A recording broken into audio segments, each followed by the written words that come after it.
ఆడ చెప్పాల మీరు సువార్త ప్రకటించే శ్రమలు ఎదుర్కొంటారు, అవమానాలు వస్తాయి, గాయాలు అవుతాయి, కొడతారు, తింటారు.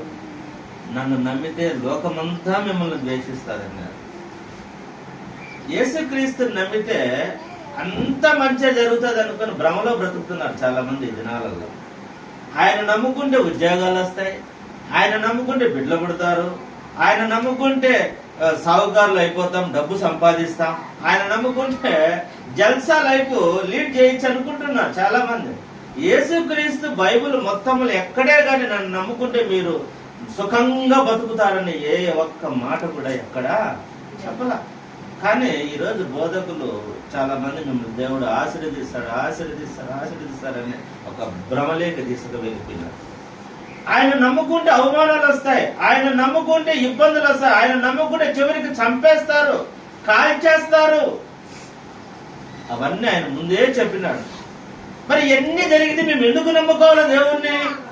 నేను నమ్ముకుంటే మాకు అవమానం జరుగుతుంది, దెబ్బలు జరుగుతాయి, ఇబ్బందులు వస్తాయి, కుటుంబ సభ్యులు దూరం అయిపోతారు, అయిన వాళ్ళే నిన్ను వెలివేస్తారు, బంధువులు వెలివేస్తారు, ఇంటోళ్ళు నిన్ను కాదని పక్కకు నెట్టేస్తారు క్రైస్తవులుగా మారితే. మరి ఎన్ని నమ్ముకొని మాకేం ఉపయోగం నిన్ను నమ్మి అని మనం అనుకుంటే అంతం వరకు సహించిన వాడు నిత్య జీవాన్ని పొందుకుంటాడు.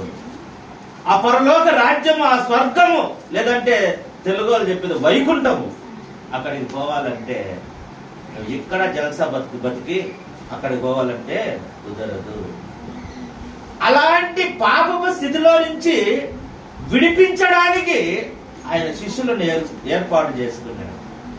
పాత నిబంధనలో ప్రవక్తలను ఏర్పాటు చేసుకున్నారు, కొత్త నిబంధనలో అపోస్తులను 12 మందిని ఏర్పాటు చేసుకున్నాడు ఆయన.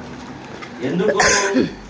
లోకములో పాపములో మగ్గిపోతున్న వారిని విడిపించి యేసుక్రీస్తు యొద్దకు చెప్పి తిరిగి తీసుకురావడానికి దేవుడు వారిని ఏర్పాటు చేసుకున్నాడు.